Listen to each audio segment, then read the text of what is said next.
Bismillahirrahmanirrahim. Assalamualaikum warahmatullahi wabarakatuh. Innal hamdalillah nahmaduhu wa nasta'inuhu wa nastaghfiruh wa na'udzu billahi min shururi anfusina wa min sayyiati a'malina. Man yahdihillahu fala mudhillalah wa man yudlil fala hadiyalah. Asyhadu an la ilaha illallah wahdahu la syarikalah wa asyhadu anna Muhammadan abduhu wa rasuluh. Amma ba'd. Sungguh segala puji hanya milik Allah. Allah yang kita puji, kepada Allah kita memohon pertolongan, kepadanya kita memohon ampunan, kita berlindung kepada Allah dari kejahatan dari diri kita dan dari keburukan amal perbuatan kita. Siapa yang diberi petunjuk oleh Allah, maka tak seorang pun dapat menyesatkannya. Dan barang siapa yang Allah sesatkan, maka tak seorang pun mampu memberinya petunjuk. Saya bersaksi bahwa tidak ada yang berhak disembah selain Allah semata. Tidak ada sekutu baginya, dan saya bersaksi bahwa Muhammad adalah hamba dan rasulnya. Amma ba'd. Ma'asyiral muslimin, ma'asyiral muslimat, saudaraku saudari yang dimuliakan Allah tabaraka wa taala. Alhamdulillah pada subuh hari yang berbahagia ini, setelah kita melaksanakan ibadah salat subuh berjamaah di masjid kita masing-masing dengan mudah-mudahan amal ibadah kita pada hari ini diterima oleh Allah tabaraka wa taala, dan mungkin segala dosa yang kita lakukan baik disengaja maupun tidak disengaja diampuni oleh Allah tabaraka wa taala. Pada kesempatan subuh yang berbahagia ini, Anda akan membacakan beberapa referensi hadis-hadis Rasulullah SAW tentang wajibnya menjaga waktu dan tidak menghabiskannya untuk sesuatu yang tidak bermanfaat. Waktu luang adalah sebuah kenikmatan yang seringkali manusia lalai untuk memanfaatkannya. Tak jarang mereka baru merasa kehilangan kenikmatan itu setelah mereka menyia-nyiakannya, setelah kita menyia-nyiakannya, baru kita terasa. Sebagaimana dalam hadis yang diriwayatkan oleh Ibnu Abbas radhiyallahu anhu berkata, Rasulullah SAW bersabda, anak akan bacakan hadis Rasulullah, itu hadis riwayat Bukhari. Ni'matani marbunun fihima qasirun minan nasi sahhatu wal farar. Dua nikmat yang kebanyakan manusia tertipu di dalamnya, yaitu kesehatan dan waktu luang. Hadis riwayat Bukhari. Salah satu bentuk memanfaatkan waktu luang adalah dengan sholat tahajud di malam hari, berzikir, membaca Al-Quran, dan lain sebagainya. Ini salah satu memanfaatkan waktu luang yang ada pada kita. Itu salah satunya adalah sholat malam, sholat tahajud, berzikir pada malam hari, membaca Al-Quran, dan yang lain sebagainya.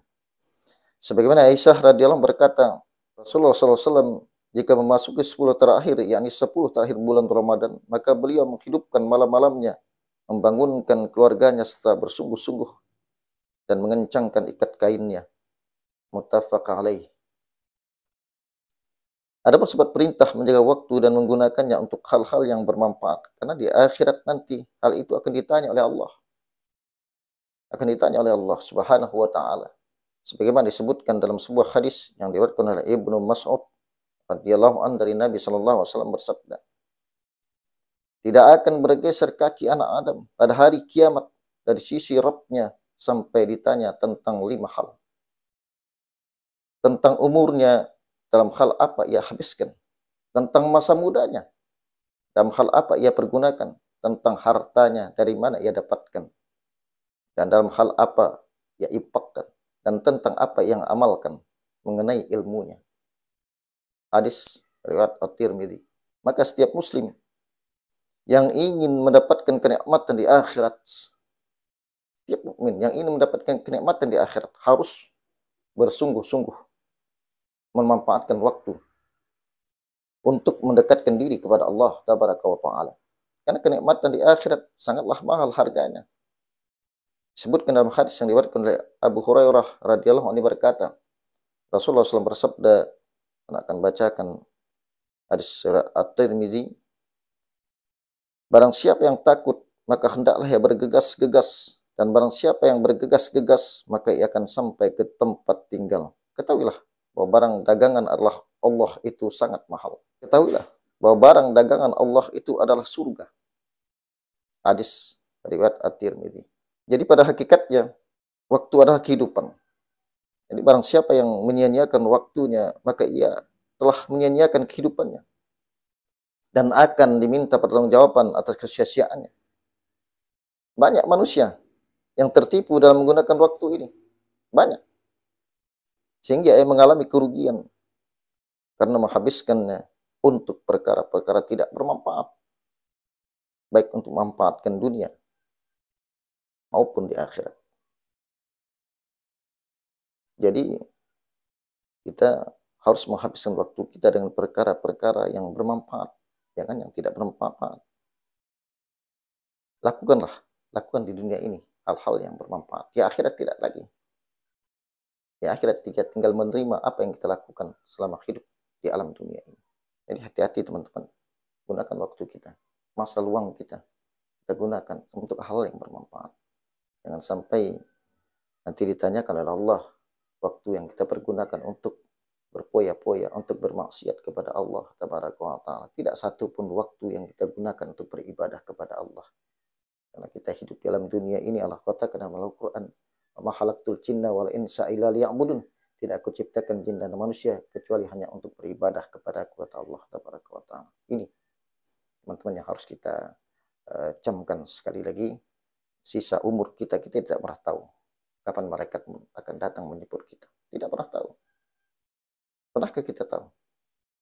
Hari ini kita sempat berbincang-bincang dengan teman kita. Hari esok sudah kita antarkan dia ke pemakaman. Hari kemarin kita berbincang-bincang dengannya. Hari ini kita antarkan dia ke pemakaman. Malam tadi kita sempat bersenda gurau, tertawa, berbicara. Paginya sudah kita antarkan di pemakaman. Ma'asyiral muslimin, ma'asyiral muslimat, saudaraku-saudaraku yang dimuliakan Allah Tabaraka wa Ta'ala. Maka hati-hati kita menggunakan waktu ini jangan sampai terbuang begitu saja. Manfaatkanlah waktu yang luang. Paling tidak kita membaca Al-Quran. Istiqamah dalam beribadah kepada Allah, teman-teman ya. Gunakanlah waktu kita dengan sebaik-baiknya. Sekali lagi, manfaatkan waktu kita dengan sebaik-baiknya. Karena waktu tidak akan datang kembali. Waktu kematian tidak akan datang kembali ke depan kita. Yang hanya datang adalah penyesalan. Penyesalan di akhirat tidak ada bermanfaat. Penyesalan, tinggallah penyesalan dan siksaan yang ada di sana. Kalau kita manfaatkan untuk bermaksiat kepada Allah di atas dunia ini. Mungkin ini saja teman-teman yang dapat Anda sampaikan. Ada beberapa poin yang mungkin dapat Anda simpulkan pada materi yang Anda bacakan ini. Hadis-hadis Rasulullah, referensi hadis Rasulullah yang Anda bacakan tadi di atas dapat kita ambil beberapa poin. Dapat kita simpulkan yang pertama, poin pertama, wajibnya menggunakan waktu-waktu untuk perkara-perkara yang bermanfaat. Yang kedua, anak Adam akan diminta pertanggungjawaban mengenai waktu-waktunya yang ia habiskan. Yang ketiga, banyaknya orang-orang yang menghabiskan dan menyia-nyiakan waktu mereka serta tertipu dalamnya. Mungkin ini saja yang dapat Anda sampaikan. Lebih dan kurang Anda mohon dimaafkan. Subhanakallah bihamdika asyhadu an la ilaha illa anta astaghfiruka wa atubu ilaik. Assalamualaikum warahmatullahi wabarakatuh.